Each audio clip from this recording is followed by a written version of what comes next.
अस्सलाम वालेकुम नाज़रीन, इमरान याकूब खान साहब और फैसल चौधरी साहब के साथ मैं हूं Samina Pasha. Program viewpoint में आपको खुशामदीद कहती हूं। नाज़रीन, जैसा कि इस वक्त माहौल नज़र आ रहा है, ऐसे लग रहा है कि हम अब इलेक्शन के करीब होते चले जा रहे हैं और यही बात PDM के सरबराह मौलाना फजल रहमान ने अब से कुछ देर पहले अपनी स्टेटमेंट में कही भी है। और वो ये कह रहे हैं कि बज़ाहिर यही नज़र आ रहा है कि इलेक्शन करीब है, लेकिन इलेक्शन कराना निगरान हुकूमत का काम है। वो आते ही इसलिए हैं कि इलेक्शन कराएँ। दूसरी जानिब निगरान सेटअप के हवाले से अहम सलाह मशवरे जारी हैं और इस सिलसिले में अब हमने ये भी देखा है कि एक कमेटी भी तश्कील दी गई है। इतना ही नहीं बल्कि साबिक सदर आसिफ अली जरदारी भी दुबई रवाना हो गए तैयारी के ज़रिए, जहाँ पर उनकी अहम सियासी मुलाकातें मुतवक्के हैं। इलेक्शन अगर करीब हैं तो क्या आगे का सियासी मंजरनामा बनने जा रहा है, इस पर बात करनी बड़ी ज़रूरी है। नवाज शरीफ साहब की वापसी को लेकर के काफ़ी सवालात उठ रहे हैं। जहाँ पहले ये बहुत ज़्यादा यकीन से कहा जा रहा था कि उनकी वापसी करीब है, वहीं अब ऐसा लग रहा है कि मामला फिर ताख़ीर का शिकार हो गया है और फिलहाल मियाँ साहब वापस नहीं आ रहे हैं। क्या वजूहात हैं इसकी, अभी तक क्यों वो वापस नहीं आ रहे हैं और क्या वापस इस वक्त आ जाना सियासी तौर पर PMLN के लिए फ़ायदेमंद साबित ना होगा, इस पर भी बात करेंगे। और कुछ बात करेंगे चेयरमैन PTI की मुश्किलात की भी और उनकी लीडरान के हवाले से भी गुफ्तगू होगी। आप सबको मैं प्रोग्राम में खुशामदीद कहती हूँ और इमरान साहब को पहले लेके चलूँगी इसी जानिब जो कि हम बात करें निगरान सेटअप की। तो इमरान साहब, सबसे पहले तो ये जो 5 रुकनी कमेटी तश्कील दी गई है और साबिक सदर आसिफ अली जरदारी भी गए हैं दुबई, किन किन से उनकी मुलाकातें होंगी और क्या आपको नज़र आ रहा है इस वक्त क्या कंसर्न्स हैं जिसके ऊपर फैसले करने में इतनी मुश्किल हो रही है? बिस्मिल्लाहिर्रहमानिर्रहीम। देखें समीना, पहली बात तो ये है कि इलेक्शन पाकिस्तान के, सियासत पाकिस्तान की, और जरदारी साहब दुबई चले गए मुलाकातें करने। तो मुझे तो यही बड़ा मायूब सा लगता है कि दुबई जाके उन्होंने कौन सी ऐसी मुलाकातें करनी है जो पाकिस्तान में नहीं। वैसे ये तो अब रूटीन का ही मामला है, हमारे फैसले तो लंदन और दुबई में ही होते हैं। गुजारिश ये है कि यहाँ पे भी तो वो मुलाकातें और मीटिंगें हो सकती हैं ना। बहरहाल अलबत्ता ये ज़रूर हो सकता है कि उनकी कोई ऐसी मीटिंग प्लान हो जो यहाँ पे ना हो सकती हो। लिहाजा मैं नहीं समझता कि जरदारी साहब सिर्फ मीटिंग्स के लिए वहाँ गए। उनको हो सकता है उन्होंने कुछ चेकअप करवाना हो या उनको कुछ निजी काम हो। मीटिंग्स के लिए उनको कुछ जाना मैं नहीं समझता कि सिर्फ ये जो कहा जा रहा है कि मीटिंग्स के लिए गए हैं। बाकी रहेगी बात कमेटी की, जो 5 रुकनी कमेटी मुस्लिम लीग नून ने बनाई है, उसमें इसहाक डार साहब हैं, ख्वाजा आसिफ हैं, सरदार याद सादिक हैं, हसन इकबाल और ख्वाजा साद रफ़ी। ये 5 जो हैं मुस्लिम लीग नून के बड़े सीनियर लोग हैं और उनके बारे में ये तस्वर किया जाता है कि ये शरीफ फैमिली के बड़े करीबी लोग हैं। और इनकी कमेटी जो है वो अब ये जो फैसले करेगी, लोगों से बातचीत करेगी, तो यकीनन उसको शरीफ बरादरान की पूरी हमायत हासिल होगी। इस कमेटी से नतीजा जो भी निकले, लेकिन एक बात ज़रूर सामने आती है कि मुस्लिम लीग नून जो है अब इलेक्शन को लेके सीरियस है और उन्होंने अब ये तैयार कर लिया है, इरादा कर लिया है कि उन्हें भी अब फ़ौरन इलेक्शन में जाना चाहिए। उसकी बुनियादी वजह यह है कि मुस्लिम लीग नून के जो लोग हैं जिन्होंने खुद जाके हल्के की सियासत करनी है, उनका ये ख्याल है कि this is the right time for elections, कि इस वक्त PTI के जो लोग हैं वो उस तरह से मॉरली उन हाई नहीं हैं, उनके मोरल डाउन है। उसके अलावा चेयरमैन PTI हैं जो वो भी वो समझते हैं कि उनके हालात भी कुछ ठीक नहीं है, वो गिरफ़्तार भी हो जाएंगे, सज़ा वाले मामलात हैं। तो ये सारी चीज़ें जो हैं वो समझते हैं कि पंजाब में इसका अल्टीमेटली उन्हें फ़ायदा होगा और वो इलेक्शन इस वक्त जो है अपने लिए अच्छी जगह बना सकते हैं। जहाँ तक पीपल्स पार्टी की बात है, पीपल्स पार्टी जो है पहले तो सिंध को सिक्योर करना चाहती है, रखना चाहती है। उसके बाद उनका ख्याल है कि KP में जमीयत उलमा इस्लाम के साथ मिल के या बलोचिस्तान में इस तरह की चीज़ें हों कि वो वहाँ पे हुकूमत बनाने में कामयाब हो सके। तो ये सारी जो अब खिचड़ी है ना वो इलेक्शन के इर्द गिर्द ही घूम रही है। मुझे ऐसा लगता है कि अब जो ये चीज़ें हैं कि इलेक्शन ना हो, उसके हर गुजरते दिन के साथ साथ चांसेस कम होते जा रहे हैं और इलेक्शन होने के चांसेस जो हैं ये बढ़ना शुरू हो गए। चौधरी साहब, जरदारी साहब भी गए हैं दुबई और वहाँ पर फिर से अहम मीटिंग्स उनकी होनी है। आपको क्या नज़र आ रहा है कि ये बार बार मीटिंग्स जो हो रही हैं, कोई ऐसी चीज़ है जो अभी तक हल नहीं हो पा रही, कोई नुक्ता है जिसके ऊपर पहुँच नहीं पा रहे हैं, फैसला है कोई जो किया नहीं जा सका अभी तक, किस बात की टेंशन है? देखिए, फ़ैसला तो यही है कि जो नून और पीपल्स पार्टी या जो PDM वाले हैं, ये लाना चाह रहे हैं एक सीनियर सियासतदान को या किसी रिटायर्ड जज को। जरदारी साहब ने किसी जो शुनीद है या जो गप लग रही है कि एक रिटायर्ड जज को भी ये उनका नाम दिया है, और ये अपने प्रोग्राम में मालिक साहब बड़े सीनियर सहाफ़ी हैं, उन्होंने भी इस बात का अंदिया दिया है कि लेकिन नवाज शरीफ साहब कोई ज़्यादा कीन नहीं है इस मामले के ऊपर। अब मियाँ नवाज शरीफ साहब से जरदारी साहब दुबई तो गए हैं, लेकिन मैं कोई उनकी मीटिंग शेड्यूल जो है वो तो कोई मीडिया में अभी तक नहीं आई है। दोनों पार्टियों का जो मीडिया विंग है उसने ये नहीं दिया है कि क्या वो करेंगे। इस वक्त जो है ज़ाहिर है एक ही जो पॉइंट ऑफ डिस्कशन हो सकता है या है वो ये है कि आइंदा निगरान हुकूमत जो है वो कैसी होगी, और इलेक्शंस को वक्त पे कराए जाने के ऊपर जो है वो संजीदा कोशिशें जो है वो करना चाहते हैं, क्योंकि उनके जहन में ये चीज़ रासिख हो चुकी है कि अगर कोई टेक्नोक्रेट या कोई बाहर मशत आया तो फिर हालात इस तरह के हो सकते हैं कि फिर निगरान हुकूमत एक्सटेंड कर सके। तो क्योंकि केपी और पंजाब में ये ऑलरेडी हो चुका है और इनकी दानिस्ता जो है वो मदद से हुआ है पीडीएम की हुकूमत से और इनके इन्वॉल्वमेंट से हुआ है, तो ये उससे भी ज़रा प्रॉब्लम में हैं या शाकी हैं कि क्या ये अगर लंबा हो गया तो फिर प्रॉब्लम होगा, क्योंकि फिर सिंध हुकूमत और ये और सारी चीज़ें इलेक्शन तो वक्त पे जो है वो होने चाहिए, इसमें तो कोई दूसरी राय नहीं है। क्या हो पाएंगे इसके ऊपर बहुत बड़ा सवालिया निशान है, और अभी आने वाले जो इलेक्शन असम्बली टूटने से पहले कुछ इकदाम ऐसे हो सकते हैं जिससे इलेक्शन डिले हो जाए। ठीक, वो क्या हो सकते हैं इकदाम?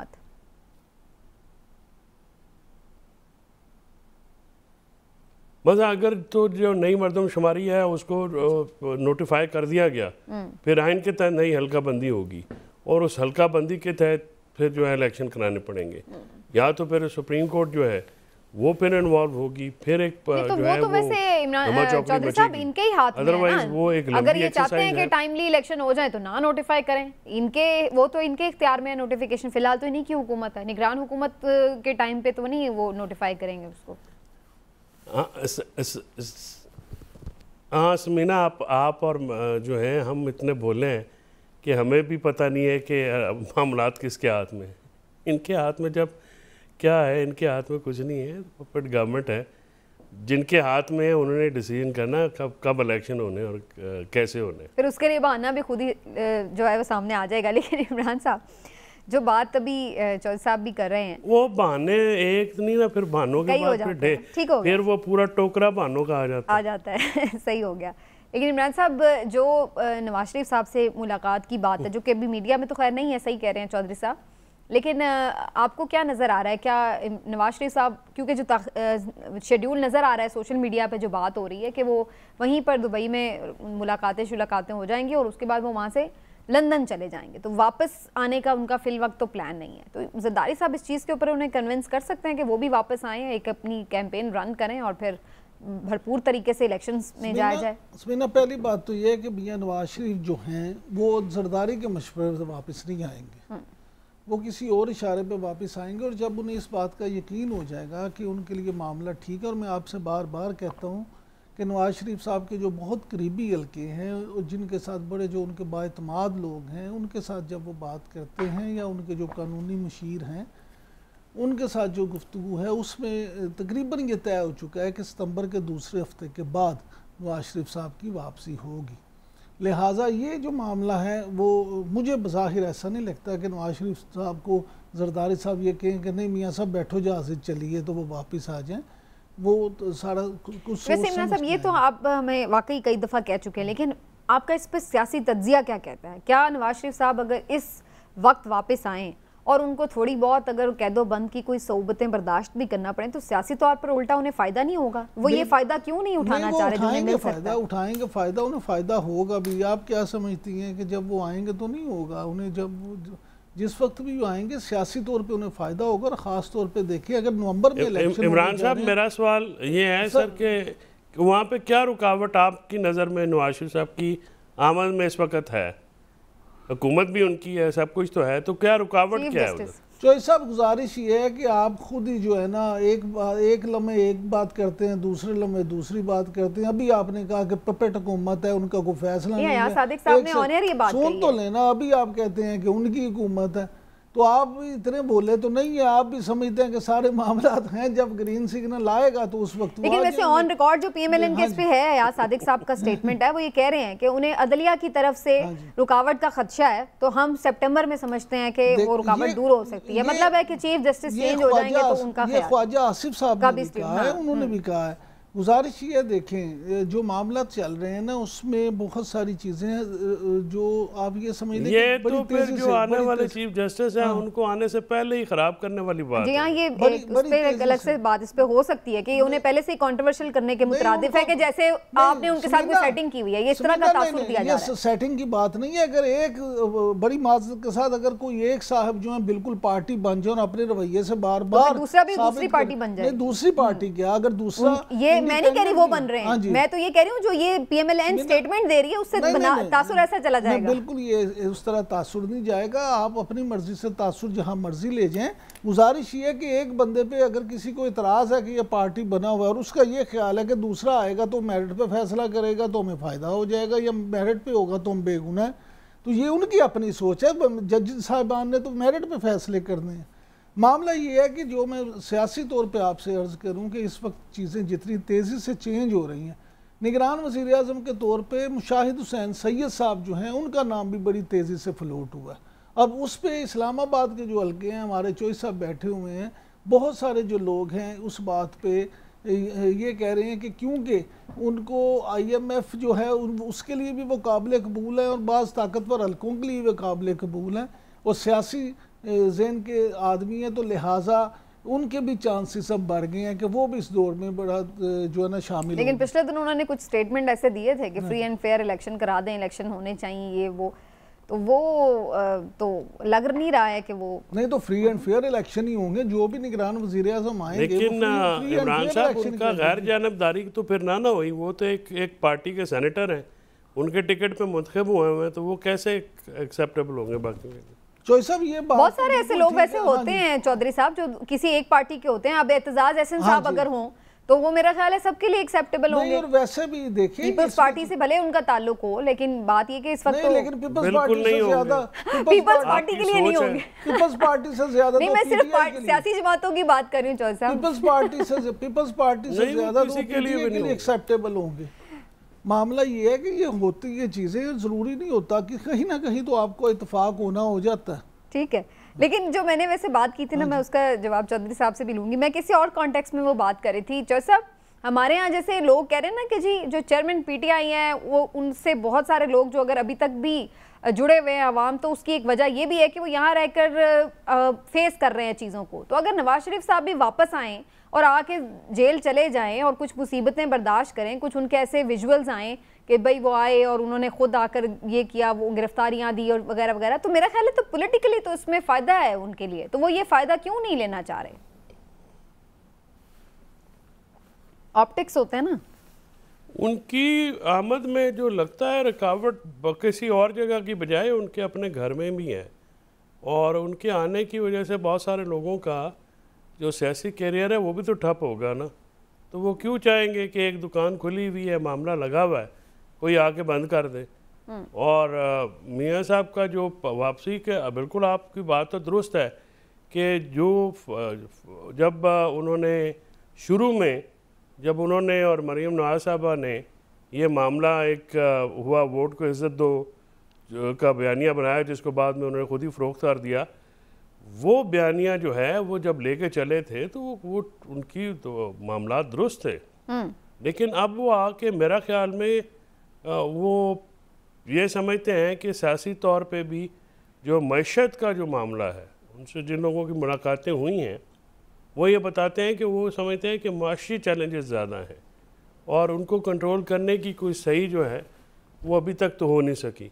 तो सियासी तौर पे क्योंकि वो समझदार आदमी हैं, नवाज शरीफ तजर्बाकार आदमी तो हैं, उनको पता है सब मामलात का पाकिस्तान में, तो वो आते हैं या नहीं आते वो सब कुछ देखभाल के आएंगे, और वो जब आएंगे तो वो वज़ीर-ए-आज़म बनने के लिए आएंगे। उसके अलावा उसके काम के ऊपर मेरा नहीं ख्याल कि वो वापस आना चाहेंगे भी, वो जरूर आए और यही इस सोच वक्त के आए। जो मैं तो सिर्फ ये कह रही हूँ कि अवाम को भी तो अपने साथ जोड़ना है ना, उसके लिए कुछ तो अवाम के लिए भी कुछ उन्हें ऑप्टिक्स देंगे तो कोई अवाम भी आए जोश जज्बे में, कोई अवाम को जोड़ने का टाइम तो मेरा ख्याल में समीना अब गुजर गया है।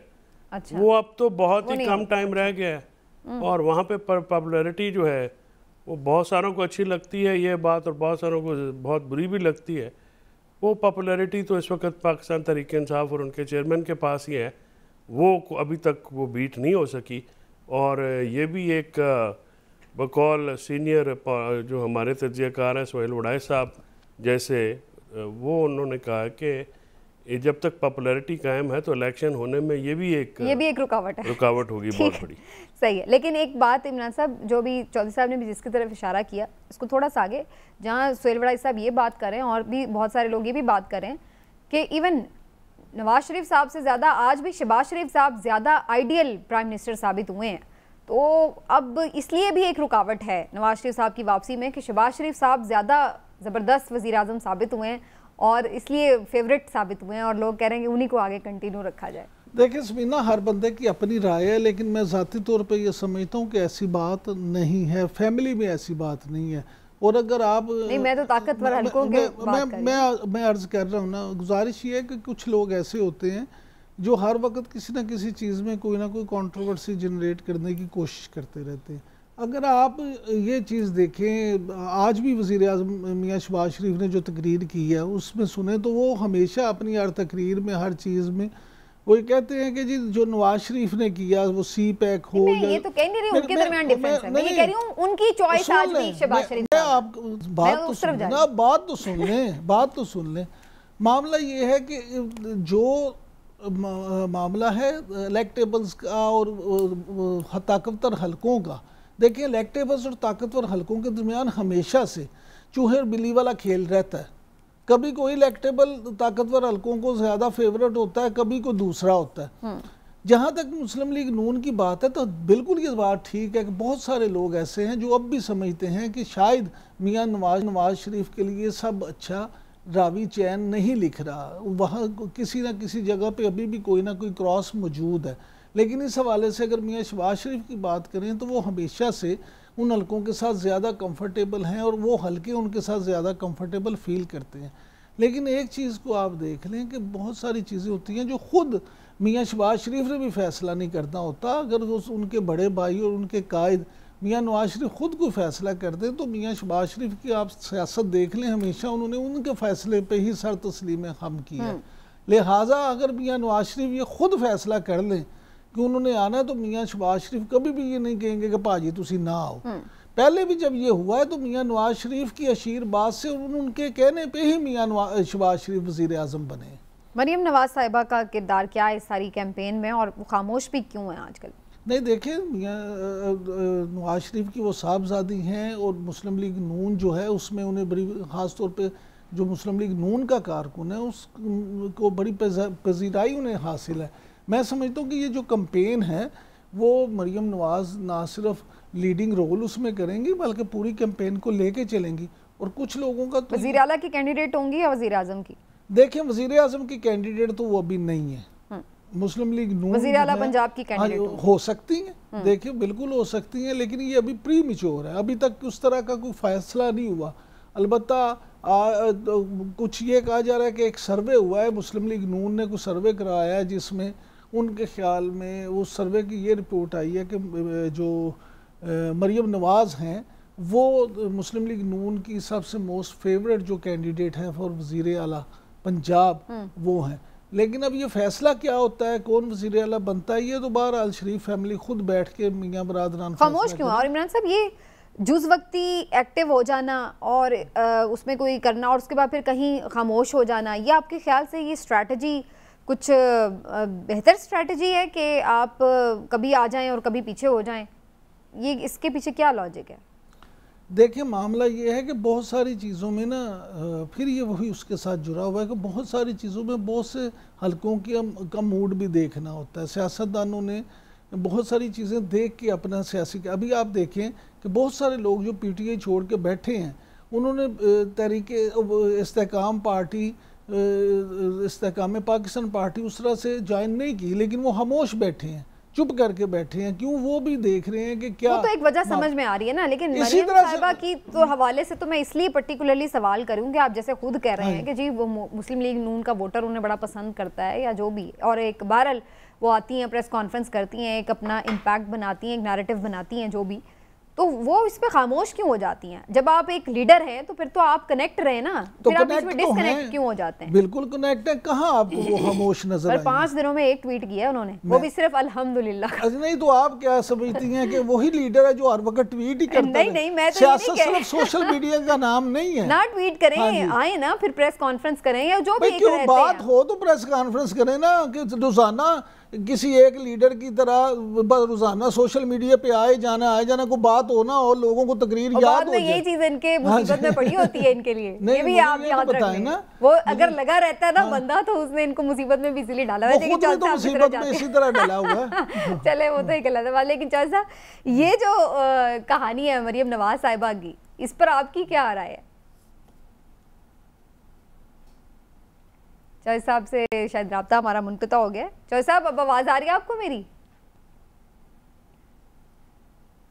अच्छा, चले, अभी आपने कुछ इमरान साहब प्रॉब्लम्स की भी बात की है, लेकिन यहाँ पर पीटीआई के जो प्रॉब्लम्स हैं वो अभी तक जारी और सारी हैं, और जो लोग पीटीआई नहीं छोड़ रहे उनके प्रॉब्लम्स भी जारी हैं, जिसमें परवेज़ इलाही साहब भी हैं। 30 रोज़ के लिए उन्हें नज़रबंद कर दिया गया, गरचे उनकी मुख्तलिफ मुकदमात में ज़मानत भी हो गई थी।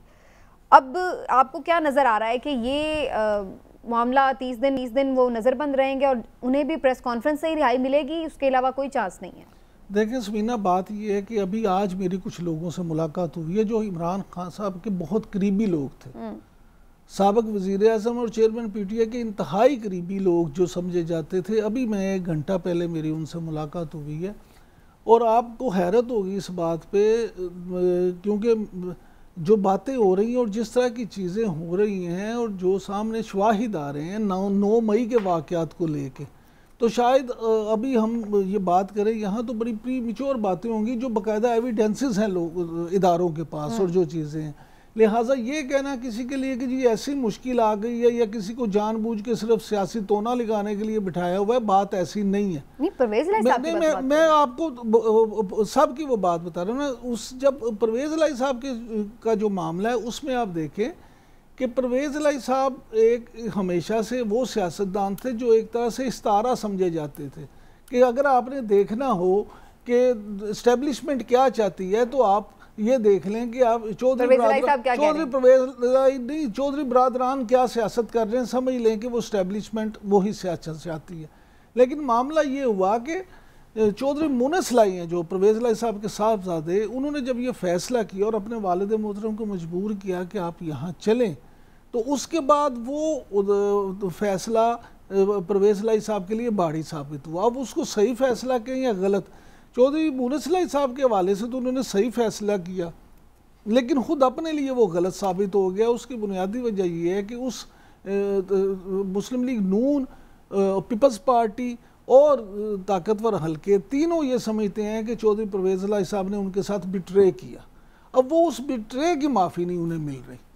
असल मामला ये, यानी इसका मतलब तो ये हुआ कि अगर वो छोड़ भी दें तो तब भी उन्हें माफ़ी नहीं मिलेगी?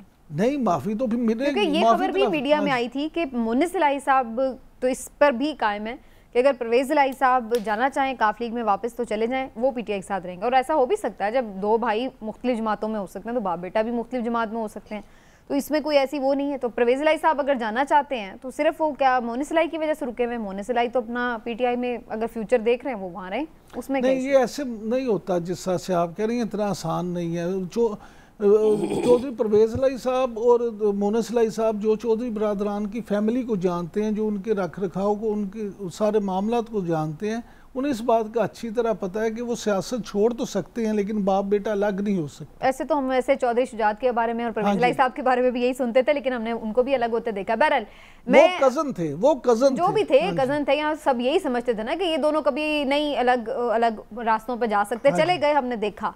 लेकिन मैं इस वक्त इस पर नहीं। लेकिन चौधरी साहब, ये जो बात है परवेज़ इलाही साहब को 30 दिन के लिए नज़रबंद कर दिया गया है, ये क्या शो कर रही है? तमाम ज़मानतों में ज़मानतें भी हो गई मुकदमात में, उसके बावजूद भी, तो इसको आपको लगता है उन्हें रिलीफ मिल सकता है इसमें भी? नहीं, वो तो सीधा सा पॉलिटिकल विक्टिमाइजेशन का केस है।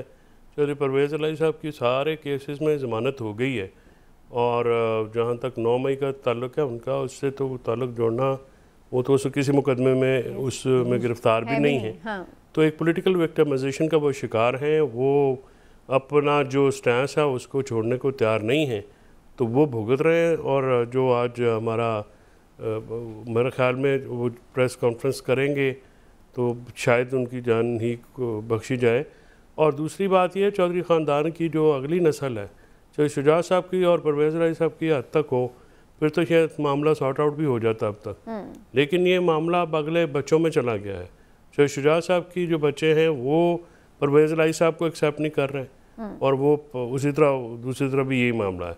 तो ये आपसी लड़ाइयाँ हैं जिसकी वजह से एक पंजाब का बहुत तगड़ा सियासी ख़ानदान जो है तकसीम हो गया। और आज आप देखिए कि काफ लीग भी सियासी मंजरनामे के ऊपर कोई एक्टिव नहीं है, ना वो कैसे उस तरह से नज़र आ रही है जिस तरह से वो पहले नज़र आती थी। तो परवेज़ इलाही साहब को जो जो जो इस वक्त निशाना बनाया जा रहा है, उससे उनके सियासी कद काठ में बाहर तौर पर इजाफा हुआ है, और वो एक जिस तरह से वो पेशियों पे आते हैं और उसके बाद उनकी पॉपुलैरिटी में, सियासी मकबूलियत में और सियासी कद काठ में इजाफा ज़रूर हुआ है। ठीक है, एक ब्रेक ले लेते हैं। ब्रेक आकर इस पर भी बात करेंगे, जैसे इमरान साहब ने भी कहा कि 9 मई के वाक़यात के हवाले से बड़े एविडेंसेस आ गए हैं, लेकिन दूसरी जानिब जो सेशन कोर्ट की अदालत ने फैसला दिया है वो तो एक बिल्कुल ही ऐसा फैसला है जिसमें वो कह रहे हैं कि कोई एविडेंस उस तरह से नज़र नहीं आ रहे, और ज़मानत कन्फर्म की है चेयरमैन PTI की। तो बहरहाल ये 9 मई के मुकदमात का फ्यूचर क्या है, और अदालत से जुड़ी एक खबर ये भी कि जस्टिस काजी फायज़ ईसा के खिलाफ जो नज़रसानी की अपील थी वो भी अब वापस हो गई है, और उनका वो रेफरेंस भी ख़त्म हो गया है। तो ये कितना सूदिंग है उनके लिए भी, और आगे चीफ जस्टिस इसका मतलब है कि वो आ रहे हैं, तो उनके लिए क्या चैलेंजेस हैं उस पर भी बात करते हैं। एक ब्रेक के बाद हमारे साथ रहिएगा नाज़रीन।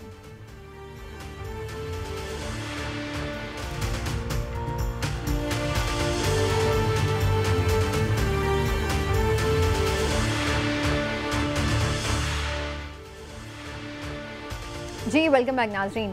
तो जैसे कि जाने से पहले 9 मई के वाक़यात का जिक्र हुआ था, तो उस पर ये जो अहम फैसला आया है उसके ऊपर ज़रूर बात करनी चाहिए। इमरान साहब, आप कह रहे हैं कि बड़े नाकाबिल तरदीद शवाहिद आ गए, लेकिन डिस्ट्रिक्ट एंड सेशन कोर्ट ने जो फैसला दिया है वो तो कह रहे हैं कि जी उनका कोई लिंक नहीं इस तरह से साबित कर सकी प्रोसिक्यूशन, और उन्होंने ज़मानत कन्फर्म कर दी है। तो ये तो बड़ी हौसला अफजा है। उससे पहले हम देख रहे हैं कि जो मुख्तलिफ यास्मीन राशिद साहिबा के हवाले से भी जब ज़मानत कन्फर्म हुई थी उसमें भी जो फैसला आया था वो भी इसी किस्म का था। तो ये आप क्या इसको किस तरह से? मीना, पहली बात तो ये आपके लिए हौसला अफजा हो सकता है, लेकिन मेरे लिए नहीं। मैं उनकी बात कर रही हूँ, उनके लिए होगा, मेरे लिए क्यों होगा? मैं थोड़ी नामजद हूं। उसकी बुनियादी वजह ये है, देखिए एक लीडर हैं आपके, वो गिरफ्तार कहाँ हुए थे? इस्लामाबाद में। इस्लामाबाद में, बिल्कुल ठीक है। तो भाई आपने जो सियासी जमात ने अगर कोई प्रोटेस्ट करना है तो ज़रूर करें, और इस्लामाबाद की तरफ चलें, ताकि वहाँ पे जाके कहें कि जी हमारे उसको छोड़ो, और जेल के बाहर जाके करें। ये क्या तरीक़ाकार है ये कि जी आपने फौजी तनसीबात पे हमला कर दिया, आपने कोर कमांडर हाउस पे हमला कर दिया, आपने GHQ पे हमला कर दिया। ये सारी चीज़ें जो हैं, जो अब शवाहिद बाकायदा साबित हो रहे हैं, इकट्ठे हो रहे हैं, मिल रहे हैं कि ये सारी चीज़ें बाकायदा प्लान थी वो, और उस पहले से ये चीज़ें तय थी कि किस तरह से होगा, क्या होगा, अगर इस तरह का मामला हुआ तो कौन कहाँ जाएगा। ताकि लोगों को ड्यूटियाँ तफवीज़ की हुई थी कि ये लोग इकट्ठे करेंगे। और फिर आप देखें लिबर्टी से 5-6 किलोमीटर का फासला, अगर आप लाहौर की बात करें, इतनी गर्मी में लोगों को वहाँ लेके गए हैं। अच्छा, लोग गए हैं, कोई किसी को ज़बरदस्ती तो नहीं लेके गया।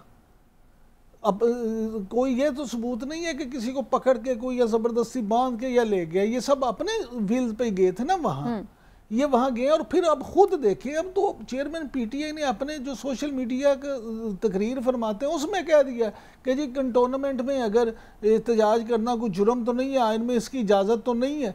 यानी अब तो वो खुद भी ये तस्लीम कर रहे हैं। अदालतें जो फैसला करती हैं, देखें उन्होंने सिर्फ उन शवाहिद की बिना पे फैसला करना होता है जो उनमें पेश किए जाते हैं। अगर प्रोसिक्यूशन, मैं यही तो मेरा सवाल बुनियादी यही था कि जो प्रोसिक्यूशन है, जो आप शवाहिद कह रहे हैं, वो प्रोसिक्यूशन को क्यों नहीं मिल रहे? मैं यही अर्ज कर रहा हूँ ना कि प्रोसिक्यूशन अगर उसको पेश नहीं कर पा रही या उसको बता नहीं रहे, या क्या वजह, वो अल्लाह जाने या वो जाने। बात तो सीधी सी है कि ये मामला हुआ है और किस तरह से हुआ है। अब ये कहना कि जी वो अदालत ने भरी किया तो हम अदालती फैसले का एहतराम करेंगे। हसनात मलिक साहब इस वक्त हमारे साथ मौजूद हैं, सीनियर रिपोर्टर हैं, कोर्ट रिपोर्टिंग में बड़ी दस्तरस रखते हैं, तज्जियाकार भी हैं, हमारे साथ इस वक्त मौजूद हैं। बहुत शुक्रिया हसनात मलिक साहब। और यूँ तो वैसे सुप्रीम कोर्ट पे मेरा ज़्यादा फोकस था कि मैं आपसे रूल नहीं, लेकिन चूँकि अभी 9 मई के वाक़यात का जो फैसला है उसके हवाले से बात हो रही है तो उस पर भी ज़रूर आपकी मैं कमेंट ले लूँ। जो ये डिस्ट्रिक्ट एंड सेशन जज का फैसला है, कंफर्म की है उन्होंने चेयरमैन पीटीआई की ज़मानत, वो तो कह रहे कि वो प्रोसिक्यूशन कोई ऐसा इस्टेब्लिश नहीं कर सकी शवाहिद जिससे ये लगे कि जी उनके उकसाने पर सब कुछ हुआ। तो आप समझते हैं कि ये कोई एक स्ट्रॉन्ग फैसला है उनकी हिमायत में, या फिर अभी आगे इन्वेस्टिगेशन होगी तो बहुत कुछ अनफोल्ड हो सकता है?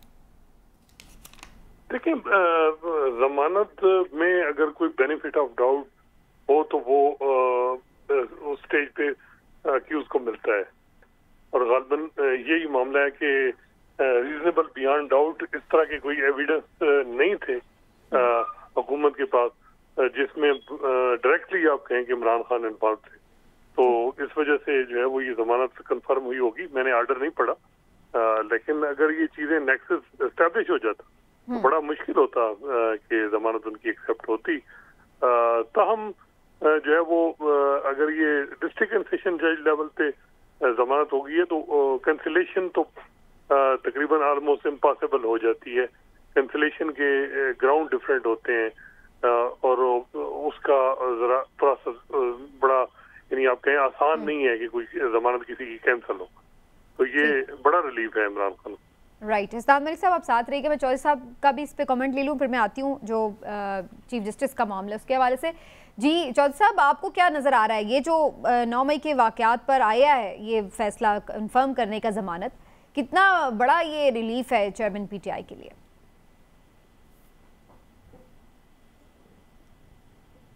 रिलीफ तो डेफिनेटली है। वो 9 मई में उनका ज़मानत जो है कंफर्म हो गई है, और जिस तरह से हसनात साहब ने कहा है कि वो नेक्सस नहीं है प्रोसिक्यूशन साबित कर सकी, और जज साहब ने भी इसी बुनियाद के ऊपर उनकी ज़मानत कंफर्म की है कि जो इल्ज़ाम की हद तक तो उन्होंने FIR दर्ज कर दी है, जो 109 जिसको अबैटमेंट मशवरा कहते हैं हम नॉर्मली, कि उन्होंने कहा लेकिन उसके लवाजमात पूरे नहीं है, तो नेक्सस का जो on the face of it nexus नहीं बना, तो इसीलिए जो है उन्होंने फ़ैसला दिया है। मैं समझता हूँ कि एक बहुत अच्छा फ़ैसला है। उसकी जो मैंने फ़ैसला पढ़ा है उसमें जो मुख्तसर फ़ैसला है, ज़्यादा लंबा भी नहीं है, तो उन्होंने 2-4 बातें 5 जो लिखी हैं वो बड़ी सब्सटैंशियल हैं, और उन्होंने यही उसमें प्रोसिक्यूशन का जो फेलियर है, देखिए यहाँ पे प्रोसिक्यूशन की जो फेलियर है वही तो एक प्रॉब्लम है। और जब ये सियासी केस बनाए जाते हैं बुनियादी तौर पे, तो इस केसेस को जो बनाया जाता है तो कानून के साथ सियासत भी इन्वॉल्व हो जाती है, फिर गुस्सा भी इन्वॉल्व हो जाता है, फिर मुखालफत भी जो है, मुखासमत भी जो है आ जाती है। इसी वजह से तो जो है वो केस का जो है वो सही नहीं बनते, और बाद में और जल्दी उनको वो हम लॉजिकल एंड भी नहीं उनका अगर केसेस को प्योरली मेरिट के ऊपर बनाया जाए। राइट, चलिए, इसीलिए नहीं होता ना जी कि उसमें सियासत इन्वॉल्व हो जाती है। जब अदालत देखती है चीज़ों को, सिर्फ एक जो किसी भी शख्स को, किसी भी सियासी शख्सियत को हुकूमत बदलती है, तो ये हम देखते हैं कि ये एक आम पाकिस्तान में रूटीन है। तो इस रूटीन की वजह से जो है वो बेनिफिट होता है लोग जो सियासी लोग हैं। चलिए, एक और जो अहम मामला है उसकी तरफ अब चलते हैं। ठीक है, सुप्रीम कोर्ट में जो एक नजरसानी की अपील दायर की गई थी, जो जस्टिस काजी फायज ईसा के खिलाफ सदारती रेफरेंस था, उस मामले पर क्यूरेटिव रिव्यू था, वो दोबारा से जो हुकूमत की दरख्वास्त है उसको मंजूर करते हुए से खारिज कर दिया गया है। तो ये जो मामला है इसका क्या अब मंतकी अंजाम यही है बस, और इसके बाद इसका मतलब तो यही हुआ कि ये मामला ख़त्म हो गया। हसनात मलिक साहब, आपका इस पर क्या राय है? ये वाकई बिल्कुल एक बेसलेस सदारती रेफरेंस था और यही वजह है कि अपीलों के बावजूद भी इसमें कुछ साबित नहीं हो सका? देखिए, जहाँ तक ये मामला अगर आप देखें इस रेफरेंस में, इसमें हम एस्टेब्लिशमेंट को तो इल्जाम कर देते हैं, लेकिन सुप्रीम कोर्ट के अंदर की सियासत भी इन्वॉल्व थी, और उसको अभी तक भी अगर आप देखें ये फैसलों में वो कहीं ना कहीं झलक रही होती। तो ये भी अगर आप आर्डर देखें, इसमें क्यूरेटिव रिव्यू के हवाले से हुकूमती दरख्वास्त यानी एक्सेप्ट हो गई है, क्यूरेटिव रिव्यू जो वो डिसमिस हो गया है, लेकिन साथ ही चीफ जस्टिस साहब कह रहे हैं कि क्यूरेटिव रिव्यू की जरूरत ही नहीं है। पाकिस्तान में सुप्रीम कोर्ट को जो 100 मोटो रिव्यू का इख्तियार हासिल है उसमें रिव्यू के बाद रीविजिट, कोई भी जजमेंट सुप्रीम कोर्ट रीविजिट कर सकती है, सेट असाइड करती है। लेकिन वो कहते हैं कि ताहम सो फार इस केस में अभी तक जो है वो सुप्रीम कोर्ट ने इस मामले को उस तरह नहीं देखा, किसी जज ने भी नहीं कहा। तो मेरा ख्याल है कि ये जो उन्होंने लिखा है इसका मतलब ये है कि ये सो फार का जो वर्ड है इसका मतलब ये है कि कोई किसी टाइम पे भी फिर ये मामला मुनासिब टाइम पे भी तो ये जो है वो ये मामला दोबारा कंसिडर होगा।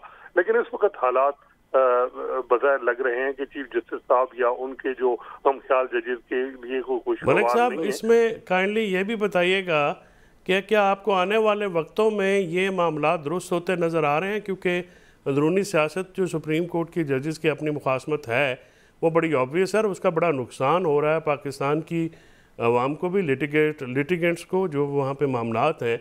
और इसमें देखा ये गया है कि इसी सियासत का शाखसाना ये हुआ कि फंडामेंटल राइट्स जो है और उनकी प्रोटेक्शन में भी बहुत जगह पे फेलियर हुआ और सुप्रीम कोर्ट बहैसियत इदारा भी जो है वो उसकी कमज़ोर हुआ है। तो आपका क्या ख्याल है कि ये फ्यूचर में इसकी कोई दादरसी हो सकेगी? साहब 15 सितंबर तक तो मुझे नहीं लग रहा, बल्कि ये जो कुरेटिव रिव्यू का अगर 13 पेजेस का आर्डर आप देखें, अमूमन कुरेटिव कोई भी पिटीशन विड्रॉल के लिए दरख्वास्त दी जाती है तो अमूमन 2 लाइन का आर्डर होता है, चाहे वो उस जज ने चैम्बर में करना होता है या वो कोर्ट नहीं। मैं तो सर आपसे कह रहा हूँ कि 15 सितंबर के बाद क्या होगा, क्या उम्मीदें हैं उसमें, आपको क्या लगता है? देखिए, अगर नहीं होगा तो मेरा ख्याल है कि ये कोई कहें कि दूसरी साइड को जो है वो उसमें वो उसके लिए भी बड़ा नुकसानदेह है और उन्हें भी अंदाजा है कि किस तरह जो है वो सुप्रीम कोर्ट की अथॉरिटी अंडरमाइन हो रही है। मेरा ख्याल है कि एक हद तक एफर्ट होगी कि जी चीजें बेहतर की जाएं, लेकिन अभी भी मेरा नहीं ख्याल कि शुरू में चीजें जो है वो उस तरह हों। गो कि चीफ जस्टिस उमर अता बंदयाल के साथ जो जजेस थे वो उनका एक बाकायदा आप कहें एक हम ख्याल जजेस से धड़ा था, लेकिन जस्टिस काजी फैसा के हवाले से उनको इस तरह का एडवांटेज हासिल नहीं है। जो दूसरे जजेस हैं वो अपने उनका व्यू मुख्तलिफ हर मामले में हमने देखा कि जस्टिस काजी फैसा के साथ थोड़ा डिफरेंट रहा है। तो वो इतना आसान नहीं होगा कि जस्टिस काजी फैसा को कि वो अगर कोई किसी हवाले से कोई ऐसी पिटीशन या कोई ऐसा मामला टेकअप करें। ताहम ये जो बजाय लग रहा है कि कुछ चीजें जो है वो जो है वो इसी तरह ही चलेंगी। मलिक साहब ये फरमाइएगा, आपने अभी जैसे जिक्र किया कि उमर अता बंदयाल साहब को, जस्टिस उमर अता बंदयाल साहब को जो एडवांटेज हासिल था कि एक धड़ा उनके साथ था और जस्टिस काजी फायज ईसा साहब को ये नहीं है, तो क्या आप ये नहीं समझते कि असल में ये एडवांटेज ही डिसएडवांटेज है और जस्टिस फायज ईसा साहब जो हैं उनको ये एडवांटेज है कि वो उन पे धड़ेबाजी का कोई इल्ज़ाम नहीं लगाया जा सकता? जी बिल्कुल, ये है कि जस्टिस बंदयाल साहब का जो पूरा टेन्योर देखें तो वो धड़ेबाजी की नज़र हो गया और जो इतनी अगर आप कहें कि अंदरूनी सियासत वो इतनी इन्वॉल्व हुई कि उसने सुप्रीम कोर्ट को जो है वो उसकी मॉरल अथॉरिटी भी खत्म तकरीबन कर दी है। लेकिन जहां तक जस्टिस काजी फैसा का मामला है वो अब खुद कहते हैं कि चीफ जस्टिस के इख्तियारात रेगुलेट होने चाहिए बेंचेस की कंपोजिशन के हवाले से, केसेस की फिक्सेशन के हवाले से, और इसी तरह जजेस की अपॉइंटमेंट के हवाले से वो कहते हैं कि चीजें ओपननेस आनी चाहिए, पब्लिक में प्रोसीडिंग होनी चाहिए।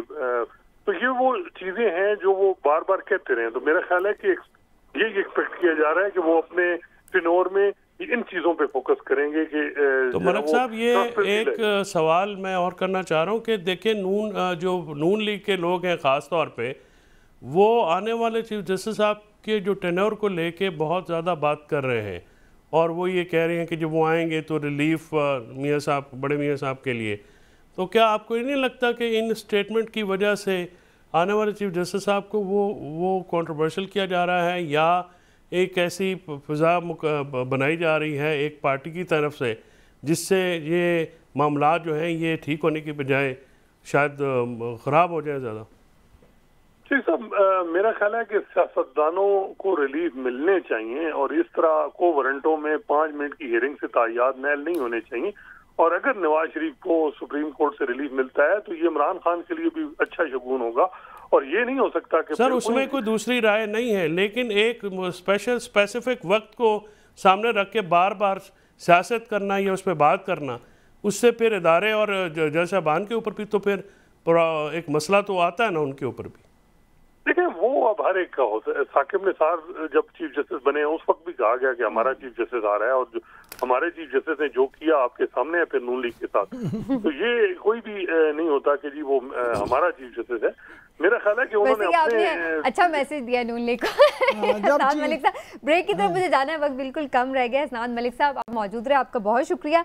और ये बात सही है कि सियासी मामलात में अदलिया को बीच में नहीं लाना चाहिए और अदलिया को भी अपने आप को सियासी मामलात से दूरी रखना चाहिए, वरना इदारों की साख पर भी सवालिया निशान उठते ही रहते हैं। एक ब्रेक लेते नाज़रीन, ब्रेक से वापस आते हैं, फर्दर डिस्कशन को आगे बढ़ाएंगे। हमारे साथ रहिए।